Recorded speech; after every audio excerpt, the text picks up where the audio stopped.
You know what we like to do when we have pros in the house? We like to let the audience ask you questions because you all know a lot of stuff. So the first question is for me, actually. Elizabeth, what do you want to ask me? Well, my daughter's getting married next year, and I'd like to have an idea what to wear as the mother of the bride. I love this question. Because I think the mother of the bride, obviously, you're not trying to overshadow the bride, but I think you need to lean into your personality.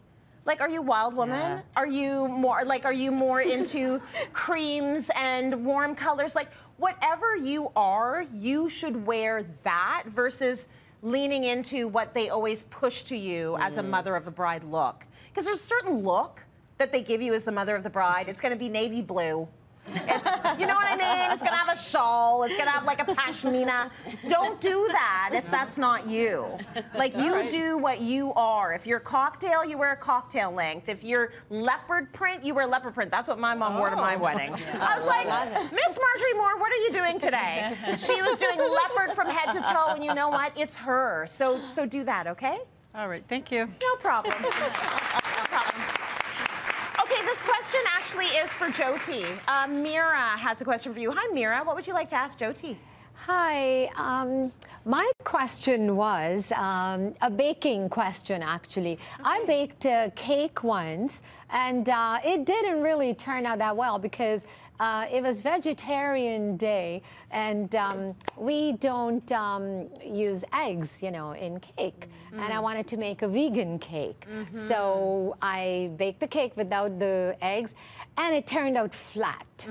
So please tell me what I could have used instead of the eggs to make it a look beautiful cake. Yeah, how do you make it fluffy without the eggs? So eggs are a huge part of like a really, really good cake, but you can also use things like a really good quality butter substitute if you're keeping it vegan, or use room temperature butter.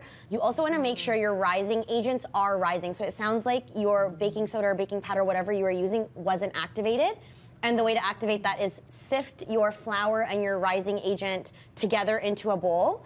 And you want to use some form of acidity. So whether that's a buttermilk, apple cider vinegar, using high quality ingredients, things that are a little bit higher in fat, are going to make up for the eggs.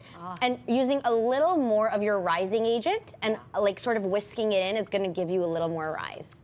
Ooh, that's great. Good. Yeah, you need something to create that fluff, right? Yeah. You do. I love it. Okay, next question is for Jax and Sharon. Elizabeth has a question for you. Hey, Elizabeth, what would you like to ask? Yeah, I'm renovating my cottage, sort of the kids' room at my cottage, and I'm wondering what I should do. My question is what to do about an accent wall, and should your accent wall be where the window is or a different wall? I'm just wondering what suggestions you might have for that room. That is a cute room, That is a really cute room. Oh, and there's 4 beds in there. Yeah. That's awesome. At first I thought it was just 2. That's amazing. That's fun. That's great. Well, I know that in that space, the window wall is definitely where the accent wall should be, and I'm sure we agree on that, right? Yeah, it makes sense. And I think that as far as color, I would do something a little bit more dramatic in that room because of the shape, whether it's like a denim-y blue or... I do see blue. I think, right? Because there's lots of really fun pops of color in the bed linens and such, so I think, like, make it kind of poppy. Yeah. So I was looking at West Coast. I think that's West Coast.